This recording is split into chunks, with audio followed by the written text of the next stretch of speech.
comment t'arriverais à définir de manière simple, comme si tu devais expliquer à un enfant, qu'est-ce que l'ego en fait? D'accord, ouais, ça me plaît. Ouais. Un enfant qui me demande Voilà, c'est ça. Qu'est-ce que c'est l'ego? Je suis pas freudien, je suis pas, malgré que j'avais fait des études de psychologie, je suis pas non plus linguistique pour expliquer d'où vient le mot yoga non plus.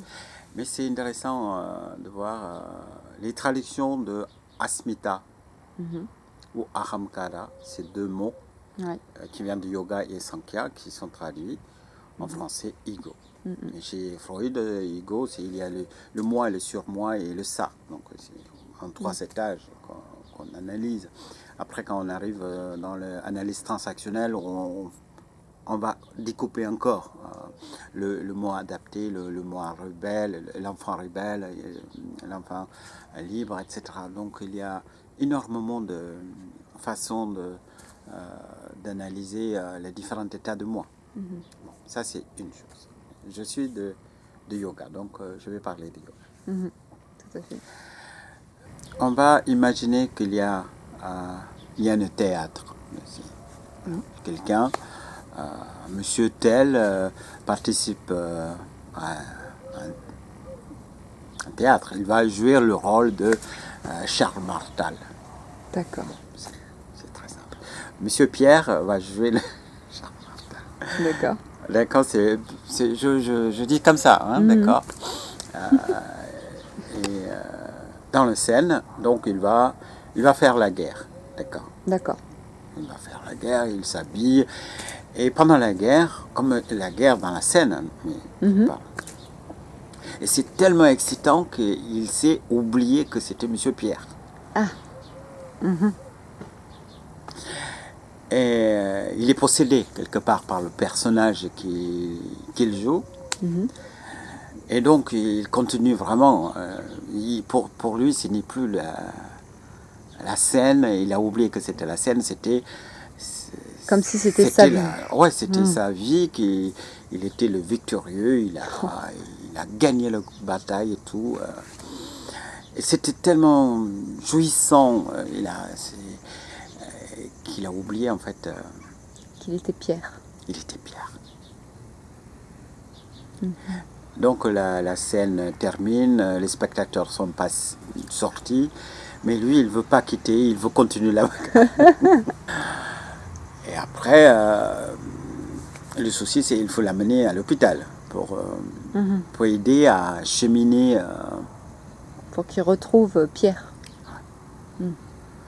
Il trouve qu'il n'y a aucun intérêt de retourner parce que Pierre était une personne inintéressante, mais dans la scène, il a une gloire.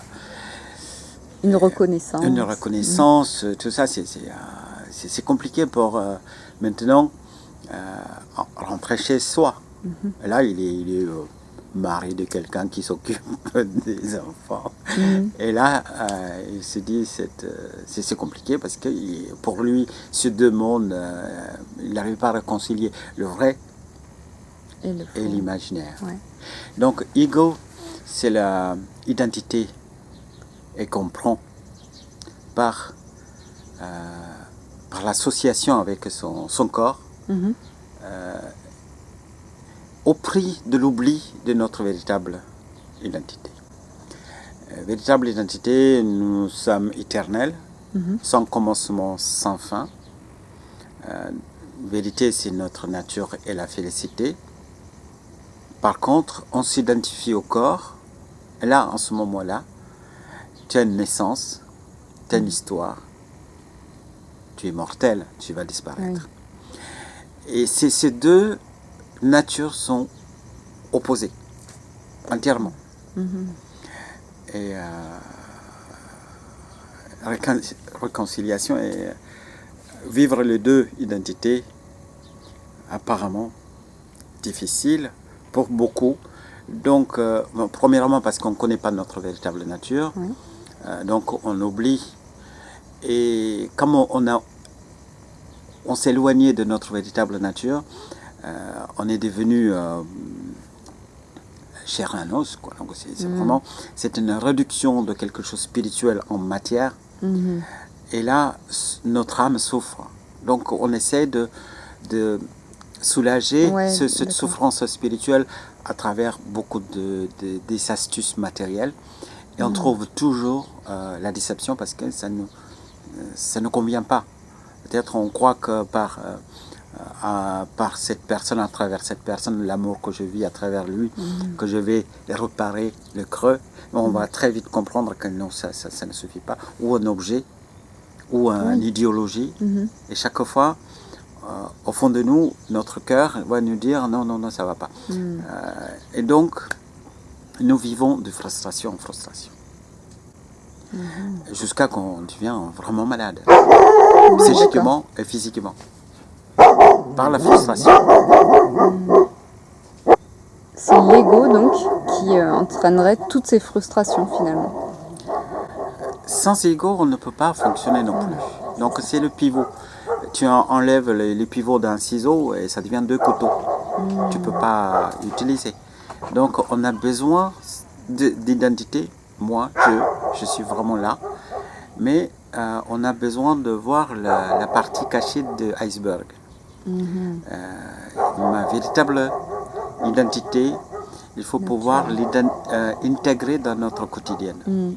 C'est-à-dire, quand je regarde ma véritable identité, toi et moi, nous sommes un. Nous sommes fait partie de toute cette existence, le tout. Mais si je fonctionne dans cette façon, je n'ai rien à dire. À toi, c'est comme si c'était un monologue. Ça, c'est pas possible. Donc, la dualité et la non-dualité a besoin d'être intégrée dans la façon que l'océan et les vagues.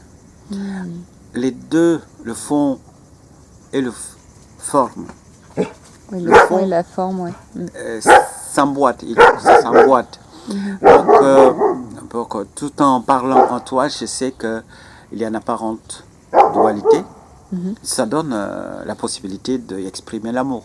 Donc l'amour devient la spiritualité, parce que c'est l'amour, ça permet que le rapport soit harmonieux, parce que c'est une relation moi et moi, jamais nocif. C'est contradictoire si je exprime autre chose que de l'amour dans ma relation aux autres, parce que c'est moi et moi. Donc, à l'intérieur, du coup, si tu amènes de la haine vers l'extérieur, il y aura de la haine à l'intérieur. Oui, c'est ça donc que tu veux dire. Ça devient contradictoire. Il y a un souci important. Donc, reconnaître notre véritable nature, ça permet l'amour véritable. Je n'aime pas par quelque raison, c'est j'aime l'autre comme moi-même. Tu connais la phrase « aime ton prochain comme toi-même ». C'est parce que l'autre est soi, dans l'absolu. Et donc, ces deux aspects ont leur propre rôle. Donc, ce n'est pas, il faut à tout prix effacer l'ego. Là, tu es piétiné par les autres parce que tu ne peux pas te défendre.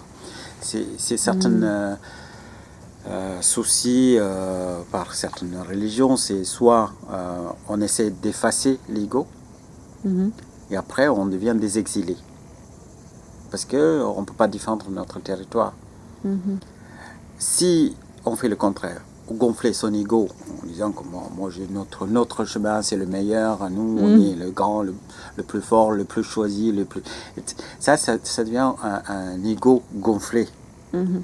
Donc les deux extrêmes, en fait, c'est nocif. Ça fait partie de... Et comme dans tout, il faut trouver l'équilibre, en fait. L'équilibre. Le yoga, c'est la recherche de l'équilibre. Yoga et équilibre. Dans la Bhagavad Gita, Krishna dit Samatvam Yoga Muchyate. Ça veut dire le yoga, c'est l'équilibre. Ça me convient. Cette recherche d'équilibre, c'est tellement difficile. C'est pour ça qu'on trouve partout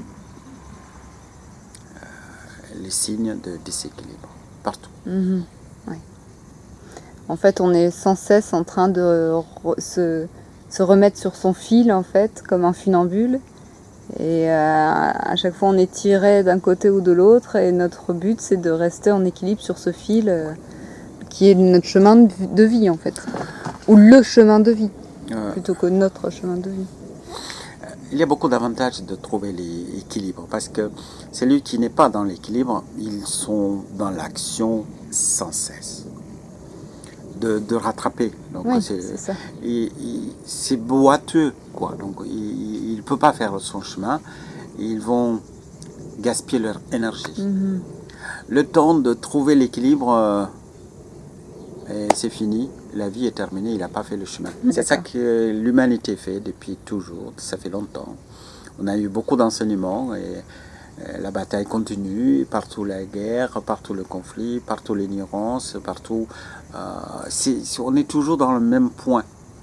Au niveau qualitatif, si tu recules 2000 ans, on se battait encore. Ouais. Il y avait toujours le pauvre. On n'avait que 150 millions d'individus sur Terre. Mm-hmm. Toujours, il y avait la pauvreté, le riche, l'exploitation. On est à presque 7 milliards. C'est pareil. Simplement, il y a un changement quantitatif, mais il n'y a pas de changement qualitatif.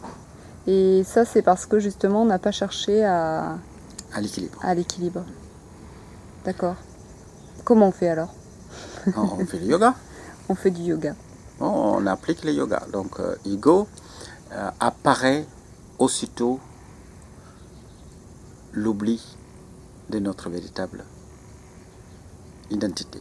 Donc, selon yoga, il y a 5 kleshas, tu sais. Donc, Asmita apparaît après l'oubli. Ignorance, on ignore notre véritable nature. Qui nous sommes, oui. Et une fois qu'on a ignoré ça, on est toujours là. Donc il faut se prendre pour quelqu'un. Une fois qu'on se prend pour quelqu'un, déjà je ne suis pas moi-même, je suis dupe. Et après, une fois que je me suis déconnecté de moi-même, je suis embêté parce que je ne suis pas heureux. Je ne peux pas être heureux si je me déconnecte de moi-même. Et donc, on a besoin de chercher le bonheur, la joie. En fait, nous sommes, la propre nature, c'est la joie, mais on cherche. On peut voir même une accélération dans le monde. De cette accélération, c'est très dangereux parce que c'est brutal, ça va casser la planète. Et les gens qui vont devenir plus en plus malades, parce qu'il accélère, il pense qu'on ne trouve pas l'eau dans le mirage parce qu'on n'est pas assez rapide.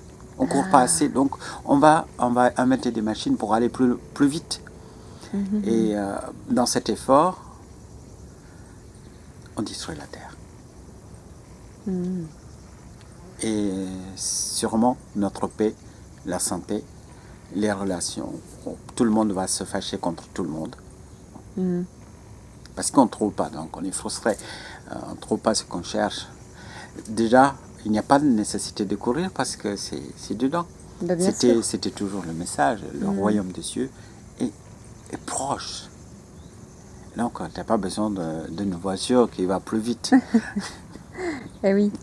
Et d'où deux choses me viennent en tête. Là, ce que tu dis, ça me rappelle un peu l'histoire de Ganesh, qui en fait fait le tour de lui-même pour découvrir le monde.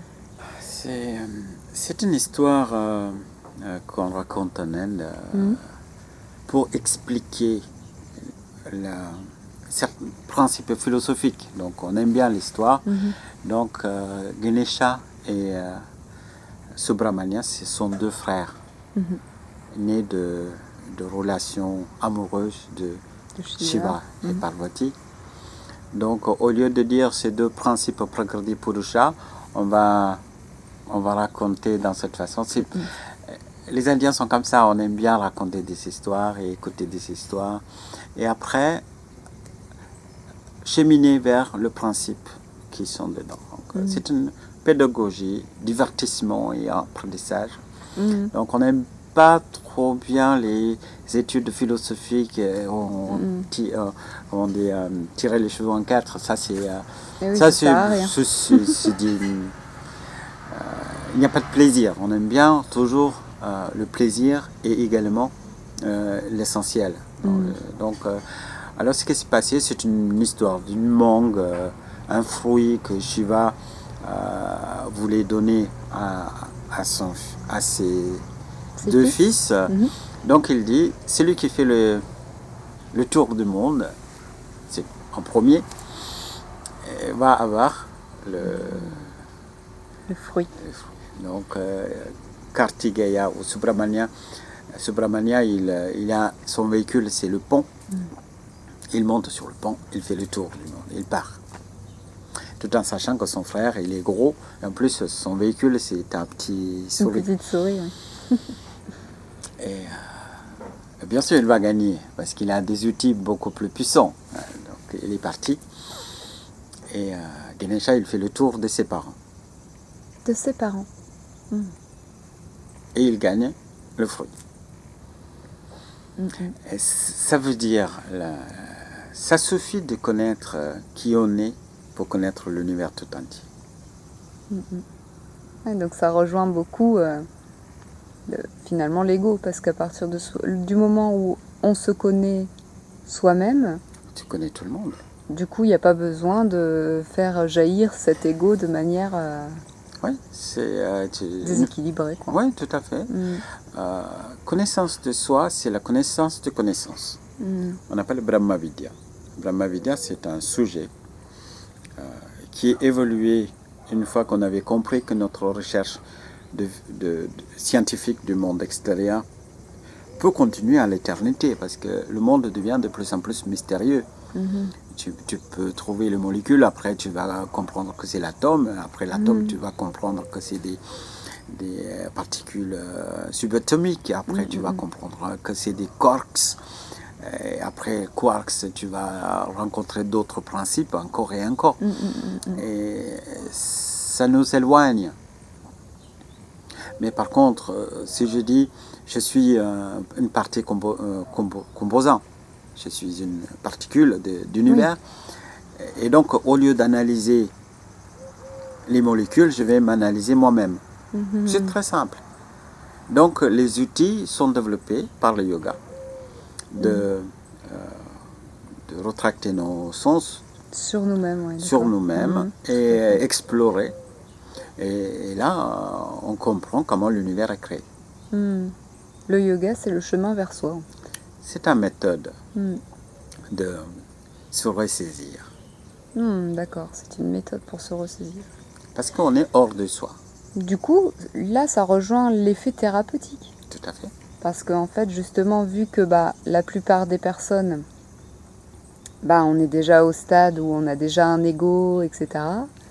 Du coup, il y a une sorte de réparation qui se fait pour retrouver l'équilibre, pour ensuite agir correctement.